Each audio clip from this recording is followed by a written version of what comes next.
Hey everyone, welcome to my Watch Chronicles. Today I have an Islander GMT pilot's watch.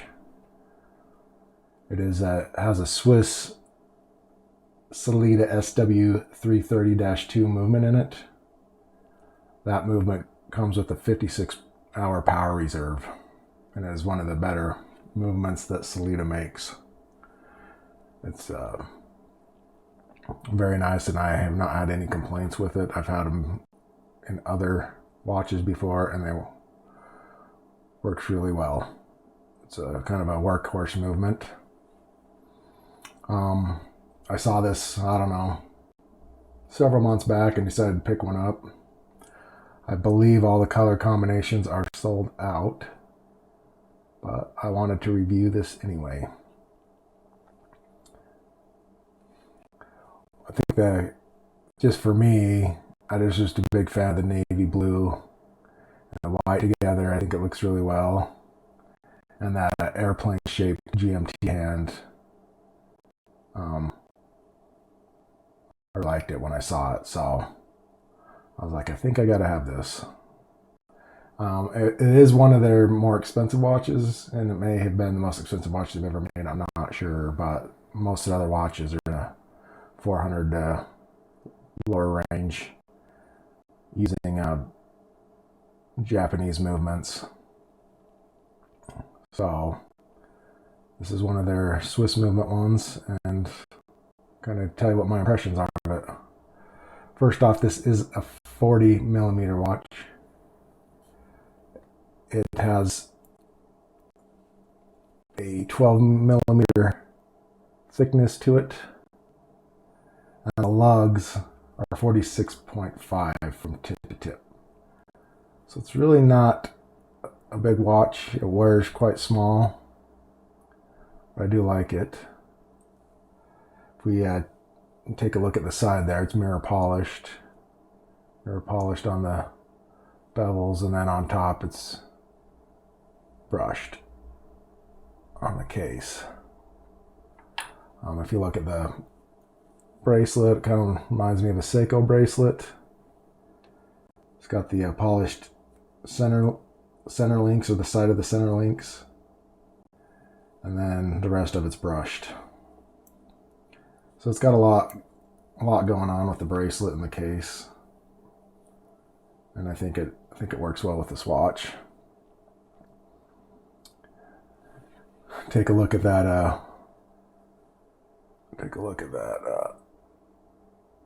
Bezel, navy blue and white. This white part of the bezel does lights up green, and I believe they use BGW9 for that lume. Well, I take that back. It's C3 Super Luminova on the bezel. It's a BGW9 lume on the hour markers and the hands. So it does have a neat effect at night. And I'll take a look.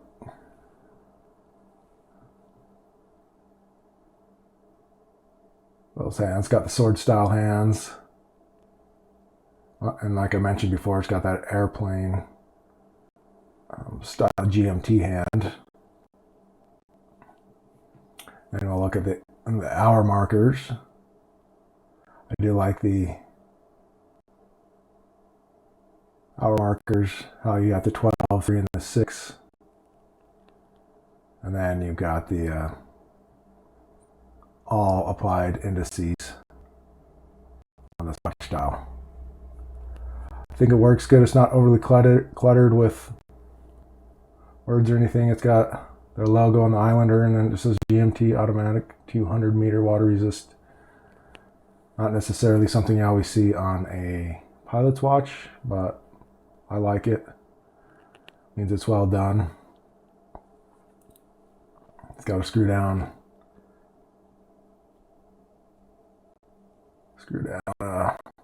stem there.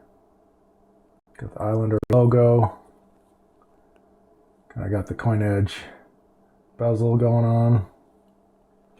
The bezel is bidirectional, so it will go either way. One thing I did notice about this is it is kind of hard to get a grip on this bezel. See, with my hands, with the gloves, I can barely do it. Even with my bare hands, it's a little bit tougher.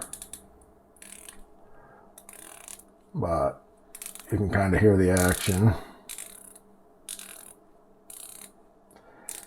I mean, it's not a terrible action, but I think the biggest thing is just trying to get a grip on it,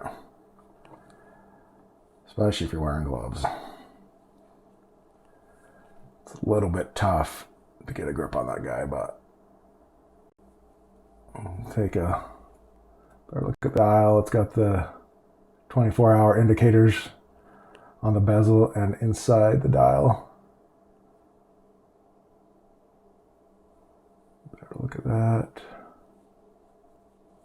It is a really good looking watch, I will admit to that. I do like it, especially for small micro brands. Sometimes they're hit or miss. This one's a hit in my opinion. One thing I did notice, and I'm not sure about if you can tell on here, but the 11 o'clock indice there is a slightly different color than the rest of them. A little bit darker. Just one thing I noticed, not a huge deal, but that must have slipped by the quality control people. But it really doesn't bug me too much. Just one thing I did notice. Take a look at that bracelet again. It's got the polished sides to it, solid end links. Let's take a look at the back of the case. Get a better look at that. It's got the Islander stuff etched into it. Got a sapphire crystal. That's one thing I forgot to mention. It's got a flat sapphire. The lighthouse is neat. I do like the etching on the case back. Screw down case back. This does just have a standard micro brand clasp that you see on regular dive style watches. Seiko does a ton of these. This, for this price range, is probably fairly standard. It would have been nice to see them go with a little bit better clasp, maybe push to pliant with some quick adjust. But I'll take it. It works and does its job. It does have 4 micro adjusts, as you can see there, so you're going to be able to get a fairly good fit on it. It's got screws instead of pins, so that's nice. It's always nice when they do screws because it makes it easier to size. Let's take a look at this on my 7 1/4 inch wrist.